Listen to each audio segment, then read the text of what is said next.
പറഞ്ഞു. അദ്ദേഹത്തിനോട് സംസാരിക്കാനും പറ്റി. തിരുവനന്തപുരത്ത് തന്നെ ആയതുകൊണ്ട് പെട്ടെന്ന് ഏതോ പടത്തിന്റെ ഷൂട്ടാണ്. വാപ്പി തിരുവനന്തപുരത്ത് പോയാ കേട്ടോ പറഞ്ഞത് പുള്ളിയോട്. അപ്പോൾ എന്നോട് സംസാരിക്കാനും പറ്റിയില്ല. പക്ഷെ അതൊക്കെ കൊണ്ടാണെന്നൊന്നും എനിക്ക് അറിയത്തില്ല സത്യത്തിൽ. എപ്പോഴെങ്കിലും പക്ഷെ ഇങ്ങനെ അങ്ങനെ ഒന്നും ഉണ്ടെങ്കിൽ ഏറ്റവും നല്ലത് ശരിക്കും അമ്മയ്ക്കൂടെ തുറന്ന് സംസാരിക്കുന്നതായിരുന്നല്ലേ. അങ്ങനെ നമ്മൾ കാണുന്നില്ലല്ലോ, ഞങ്ങൾ സിനിമകളും ചെയ്യുന്നില്ല. പിന്നീട് ഒറ്റ സിനിമ പോലും ഞങ്ങൾ ചെയ്തിട്ടില്ല. പിന്നെ ഞാൻ ചെയ്തത് 2020-ലാണ്. അന്നും പുള്ളി എന്നോട് സംസാരിച്ചിട്ടില്ല. അന്ന് പുള്ളി നമ്മുടെ വീട്ടിൽ വരുന്ന ഒരു സീനാണ്, ഒരു വലിയ സീനാണ്. ഒരു 1-2 ദിവസം ആ സീൻ എടുക്കുന്നുണ്ടായിരുന്നു. പക്ഷെ പുള്ളി ഒരു ഹായ് ഹായ് എന്നല്ലാതെ എന്നോട് സംസാരിച്ചിട്ടില്ല. എന്തോ വ്യക്തമായ കാരണം ഉണ്ടെന്നുള്ളത് എനിക്കറിയാം. പുള്ളിക്ക് എന്തോ മനസ്സിൽ തെറ്റിദ്ധാരണ വന്നിട്ടുണ്ട്. പക്ഷെ എന്ത് തെറ്റിദ്ധാരണ, അറിഞ്ഞ കാര്യം എന്തായാലും അതൊന്നും സത്യമല്ല എന്നിപ്പോ നമുക്ക് പറയാൻ, മമ്മൂക്കായെ നേരിട്ട് കണ്ടാലല്ലേ പറയാൻ പറ്റും. എന്താണെന്ന് അറിഞ്ഞാലല്ലേ പറയാൻ പറ്റൂല. പിന്നെ 2-3 പ്രാവശ്യം കണ്ടു, വേണ്ടി ഇങ്ങനെ ഹായ് ഹായ് പറഞ്ഞു, സംസാരിച്ചു, ഹലോ ഗുഡ് മോർണിംഗ് എന്ന് പറഞ്ഞു. ഫംഗ്ഷനും കണ്ടിട്ടുണ്ട്. അപ്പോഴും ഒക്കെ നമ്മൾ അങ്ങോട്ട് ചെന്ന് ഗുഡ് മോർണിംഗ് പറയും. അപ്പൊ പുള്ളി വലിയ നമുക്ക് മനസ്സിലാവുമല്ലോ, നമ്മളോടൊരു സംസാരിക്കാൻ ഇഷ്ടമുള്ള ഒരു ആറ്റിറ്റ്യൂഡ് നമുക്ക് മനസ്സിലാവുമല്ലോ. അത് പിന്നെ കുറെ കഴിഞ്ഞപ്പോ ഞാനും അങ്ങോട്ട് പുള്ളിയെ കണ്ടാൽ അങ്ങോട്ട് പോയി സംസാരിക്കാൻ മെനക്കെടാറില്ല, മിണ്ടിയില്ല. പിന്നെ അത് കഴിഞ്ഞാണ് ഞാൻ അറിയുന്നത്, ഇങ്ങനെ വ്യക്തമായിട്ട് സിനിമയിലുള്ളവർ തന്നെ എൻ്റെ അടുത്ത് പറയുമായിരുന്നു. പുള്ളിയുമായിട്ടും ബന്ധമുണ്ട്, ഞാനുമായിട്ടും ഒക്കെ അടുപ്പമുള്ള ആൾക്കാർ. എന്താണ് മമ്മൂക്ക ഇങ്ങനെ പടങ്ങളിൽ നിന്ന് മാറ്റി പറയുന്നുണ്ട് എന്ന് പറഞ്ഞു. അത് വ്യക്തമായിട്ട് പറഞ്ഞു കേട്ടോ, എന്നോട് പറഞ്ഞിട്ടുള്ളത്. പടങ്ങൾ സജസ്റ്റ് ചെയ്യുമ്പോ അത് വേണ്ട എന്ന് പറയുന്നുണ്ട് എന്ന് പറഞ്ഞു. അപ്പോ ഇതറിഞ്ഞപ്പോഴത്തേക്ക് ഞാനത് അപ്പോഴൊന്നും ക്ലിയർ ചെയ്യാനൊന്നും പോയില്ല. ജനറൽ ബോഡിക്ക് ഇന്നസെന്റ് ഏട്ടനെ കണ്ടപ്പോ ഇന്നസെന്റ് ഏട്ടനോട് ഞാൻ പറഞ്ഞു, ഇതൊക്കെ 10-15-20 ആ സമയത്താണ്. ഇന്നസെന്റ് ഏട്ടനൊക്കെ പ്രസിഡന്റ് ആയിരുന്ന സമയത്തുള്ള കാര്യമാണ്. അപ്പൊ അത് പ്ലസായിൽ വെച്ചിട്ടുള്ള ജനറൽ ബോഡിക്കാണ് ഞാൻ പറയുന്നത് ഇന്നസെന്റ് ഏട്ടൻ്റെ അടുത്ത്. ചേട്ടാ ഇങ്ങനെ ഒരു പ്രശ്നമുണ്ട്. അപ്പൊ എന്റെ വാപ്പിയാ പറഞ്ഞു, നീ ഇന്നസെന്റിനോട് പറയണം, ഇങ്ങനെ ഒരു വിഷയമുണ്ടെന്ന് പറയണമെന്ന് പറഞ്ഞു. അങ്ങനെയാണ് ഞാൻ ഇന്നസെന്റ് ഏട്ടനോട് ഇത് സംസാരിച്ചപ്പോ ഇന്നസെന്റ് ഏട്ടൻ പറഞ്ഞു, വാ നമുക്കിപ്പോ തന്നെ ചോദിക്കാം, അങ്ങനെയുള്ള നമുക്കത് സംസാരിക്കാമെന്ന് പറഞ്ഞു. ഞാൻ പറഞ്ഞു വേണ്ട, അതൊന്നും വേണ്ട ഇന്നസെന്റ് ഏട്ടാ. എനിക്കത് അപ്പൊ കേട്ടപ്പോ നല്ല സങ്കടം തോന്നിയെങ്കിലും പിന്നെ ഞാൻ വിചാരിച്ചു, ഞാനും അദ്ദേഹമൊക്കെ വിശ്വസിക്കുന്ന ഒരു പടച്ചവനുണ്ടല്ലോ. അപ്പൊ ആ പടച്ചവൻ എനിക്ക് വിധിച്ചത് ആര് വിചാരിച്ചാലും തടുക്കാൻ പറ്റത്തില്ല, എനിക്ക് കിട്ടും.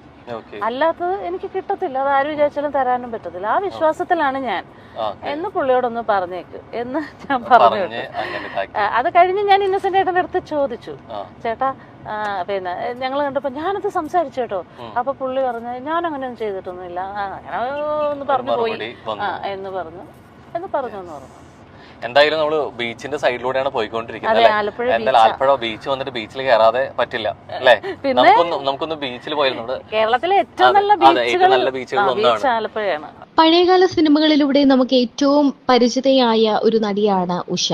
പഴയകാല സിനിമകളിലെല്ലാം തന്നെ സഹോദരിയായും അമ്മ കഥാപാത്രങ്ങളായും ചേച്ചിയായും അനിയത്തിയായും ഒക്കെ നിറഞ്ഞു നിന്ന നടി തന്നെയാണ് ഉഷ. ക്യാരക്ടർ റോളുകൾ ചെയ്ത നടിയെ നമ്മൾ ഒരിക്കലും മറക്കില്ല. ഇപ്പോൾ ഒരുപാട് മാറി. സിനിമയിൽ ഒരു വലിയ ഒരു സമയത്ത് നിന്ന നടി പിന്നീട് സിനിമയിൽ നിന്നും അകന്നു നിന്നിരുന്നു. പിന്നീട് കുറെ തുറന്നു പറച്ചിലുകളുമായിട്ടാണ് ഉഷ നമുക്ക് മുന്നിലേക്ക് എത്തിയത്. നടൻ മെഗാസ്റ്റാർ മമ്മൂട്ടിയെക്കുറിച്ചും മോഹൻലാലിനെ കുറിച്ചും എല്ലാം നടി തുറന്നു പറഞ്ഞുകൊണ്ട് രംഗത്തെത്തിയിട്ടുണ്ട്. മെഗാസ്റ്റാർ മമ്മൂട്ടി തന്റെ അവസരങ്ങൾ ഇല്ലാതാക്കാൻ ശ്രമിച്ചു എന്ന് താൻ അറിഞ്ഞതായി പഴയകാല നടി ഉഷ പറയുന്നു. എന്നോട് ഫിക്സ് ചെയ്ത പടമാണ് നമ്മുടെ ഡയറക്ടർ മാർത്താണ്ഡൻ, ദൈവത്തിന്റെ സ്വന്തം ക്ലീറ്റസ്. അതിനകത്ത് ഒരു കഥാപാത്രം എന്നോട് പറഞ്ഞതനുസരിച്ച് ആ കഥാപാത്രം ഞാനല്ല ചെയ്തത്. അത് കാണുമ്പോ എനിക്ക് ഭയങ്കര വിഷമം തോന്നി. ഇല്ല, പറഞ്ഞിട്ടേ ഇല്ല.